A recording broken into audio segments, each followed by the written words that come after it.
разяде защо. Така. Нищо не мога да направи. Знаеш ли защо? Защото е микрони между цилиндър и Ето как работи помпения елемент, който раздвижихме преди малко. А? Ето и хвърля нагоре. Ево, изчакай да подейства това, защото аз чупим един, аз се взема всичко. Тръгна. Бавно го връща да е. Ски как бавно го връща? Ще не мога да го раздвижи като хората. Затова още го мъча. Като раздвижи го почва вече по-ярка.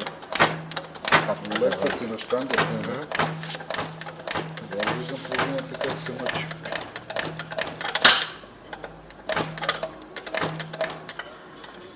Раздвижи ли се? Ето този там е... Работи.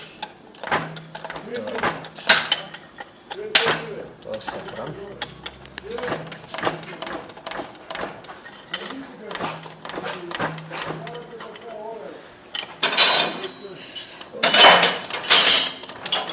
Това е тръгнало да го натиска. Не стига хода. Раздвижихме. Това трябва да раздвижим. Трябва да ми кажеш кои са ти. Не бе, мати. Доста. Къде да е? Доста махала! Да, бе, къде тръгна? Казва ли?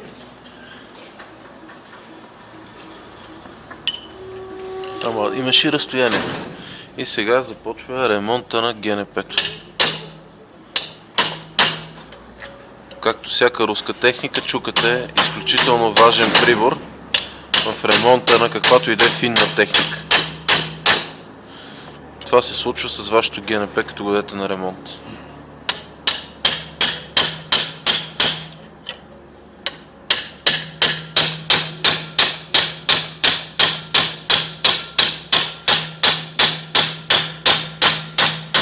Бах ти заеви как е залепнал долу.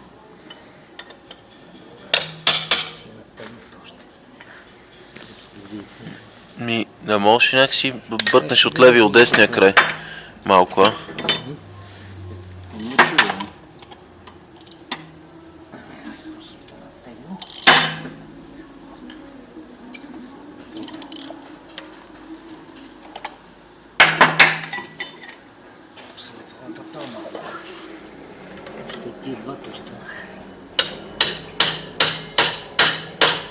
Оп, то тръгна, май.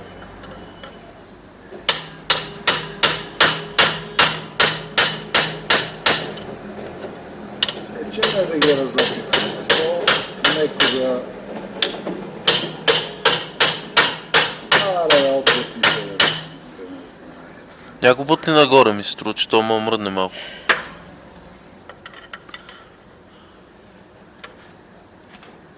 Не.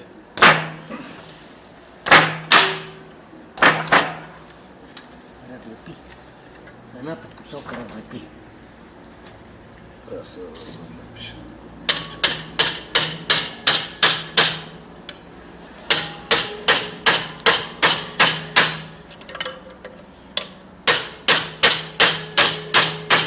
И баси простотията. Отгоре тръгна, надолу нещо. Даже надолу го напъва пружината в момента. И надолу трябва по-лесно да го клепи.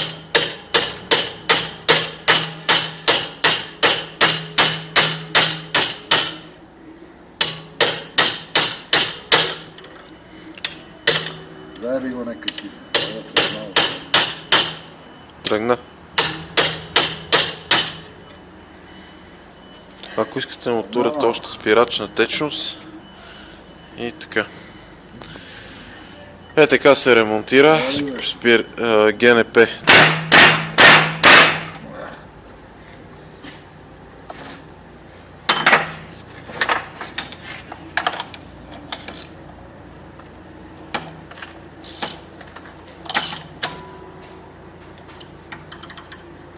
Нещо за Панама, я. Надолу някъде. Го съветвах преди малко.